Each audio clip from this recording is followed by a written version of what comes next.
Investment themes describe businesses that are set to grow strongly in the coming years and represent a really easy and engaging way of investing in the stock market. So in this video, we're going to have a look at what they are and then give you 5 of our hottest themes for you to go hunting for inflation-busting returns. Hi, I'm Marcus De Silva and welcome to the Steps to Investing YouTube show, helping you beat low interest rates with simple tutorials and strategies that get you investing in the stock markets and earning a better return. Please like the video and subscribe to the channel and turn on notifications for the latest. Also send us an email if you've any questions. We'd love to help. My email is marcus@stepstoinvesting.com. Okay, let's get on to it. Well, investment themes are one of my favorite ways of looking at investing because they point to companies that should do well over the coming years due to the fact that their growth is being supercharged by some underlying reason like changes in the economy or some big overarching trend. As an example, let's say some groundbreaking work suddenly emerges that says eating Wensleydale cheese will double our lifespans, then it would be easy to see why trade at Wensleydale cheesemakers is likely to roar for many years. This would be your Wensleydale investment theme.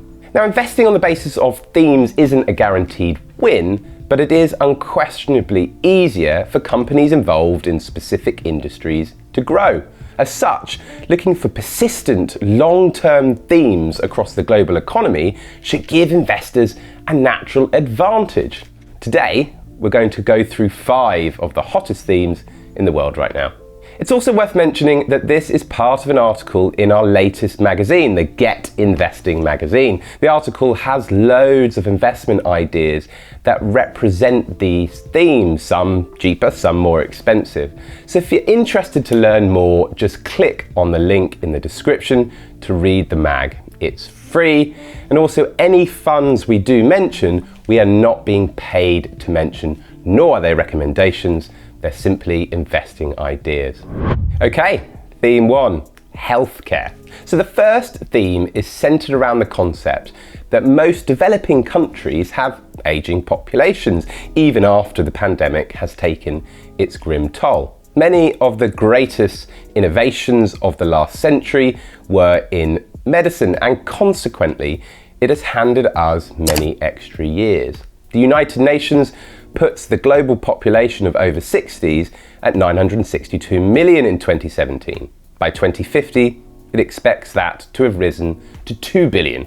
And given that age and infirmity tend to go hand in hand, it's easy to see why it's an area of the market that's set for years of growth. More recently, of course, the pandemic has inspired global governments and policymakers to reevaluate their health systems, which in many cases have proved pretty unfit for purpose. There is a sense they are creaking and inefficient and need more funding. Recently, we saw the Chancellor announce an extra 12 billion for the NHS for these reasons. This governmental soul-searching will likely create a host of opportunities for those companies with technology solutions to improve efficiency, like online doctor's appointments or the use of AI for diagnostics. The pandemic has also shown what is possible through the use of data. The Moderna vaccine was famously developed in just 2 days. On top of this, there is also a pronounced trend in consumer healthcare as well. Rather than healthcare simply treating people when they are sick, people are increasingly inclined to take charge of their own health. This may be through the use of wearables, which collect data on your health, or more simply through health foods and exercise programs. The market is now 200 billion in size and growing fast. One actively managed idea is the £2 billion Polar Capital Healthcare Opportunities Fund, run by Gareth Powell. We've also got an ETF and a race-year option in the mag, so check out the link. Theme number 2, the circular economy.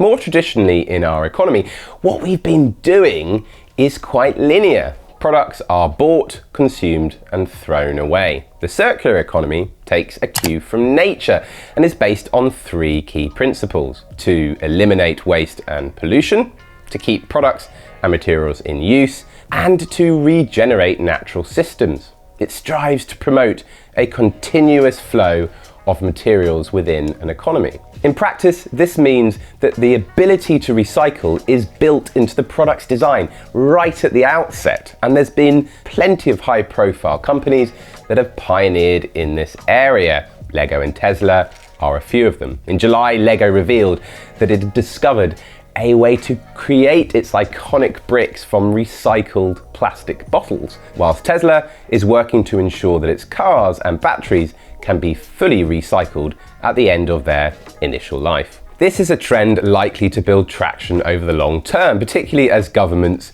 green initiatives are implemented. A number of funds have emerged specializing in those companies involved in the circular economy. This includes conventional recycling groups such as Veolia, innovative consumer products companies such as Nike or L'Oreal, or scientific innovators such as Agilent. The BlackRock Circular Economy Fund is an option here. It's more than £2 billion again and run by the very well-respected Evie Hambro.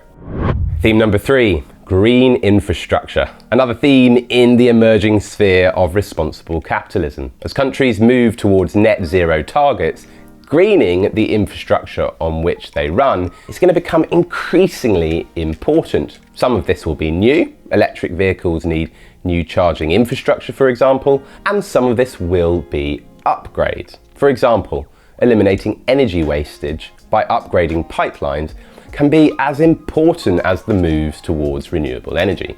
There are huge amounts of money being thrown at the problem. President Joe Biden's $2 trillion infrastructure package will have a significant focus on green assets. It includes plans to install 500,000 charging stations across the US by 2030, plus capital to retool factories. Similar plans are being implemented here in the UK and Europe under their own green initiative. Now, one idea we have is an ETF that tracks companies in this specific area, so it's a bit of a tilt on traditional index tracking passive funds. It's called iShares Smart City Infrastructure UCITS ETF. In the mag, we also have an investment trust. Okay, theme 4, cybersecurity. Now, this is big business. If it were an economy, it would be the third largest in the world after the US and China. It's predicted to grow to $10.5 trillion by 2025, which is equivalent to 15% growth per year. Addressing cybersecurity risks is a necessity for governments, institutions, and businesses as hackers become increasingly sophisticated and ambitious. Equally, as businesses digitize, moving more sensitive information to the cloud, it creates vulnerabilities. Sensible businesses recognize that it's not worth economizing on cybersecurity if they want to preserve their reputation, their intellectual property, or their clients' data. Corporate spending on cybersecurity is rising fast, and it's likely to exceed $1 trillion by the end of this year. As hackers become more sophisticated, it creates a significant opportunity for companies that can provide solutions. For this, on top of a cheaper ETF again, we have a very well-respected investment trust that invests more broadly in technology, but has a slug in cybersecurity. The investment trust is called Allianz Technology Trust.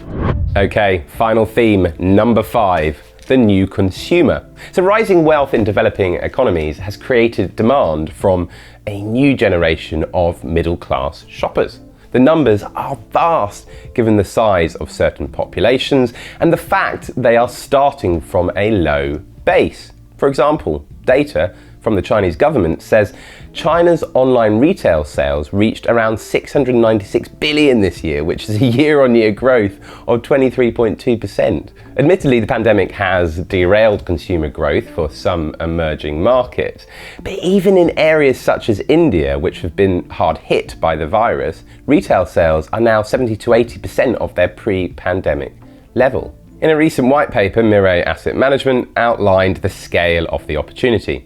They said this: the number of middle-class consumers in the emerging markets reached 2.3 billion in 2020. This is compared to 77 million baby boomers in the US, a generation widely acknowledged to have had a profound and lasting impact on both economic output and domestic consumption in the developed world. Now, it's important to mention that this theme was particularly big news a few years ago, but in the interregnum, emerging markets have fallen out of favour. It is therefore possible to pick up some consumer names considerably cheaper than they were before. One idea here is the Invesco Global Consumer Trends Fund, which is over £7 billion. In the mag, you'll also find a RACI option. Okay, in summary, investment themes are a great way to find companies with the potential for years of growth ahead of them. While success is not guaranteed, they represent an easy and engaging way to invest. Our 5 hottest themes right now are healthcare, the circular economy, green infrastructure, cybersecurity, and the new consumer. Please click on the link for the Get Investing magazine for more information on themes. Until next time, goodbye.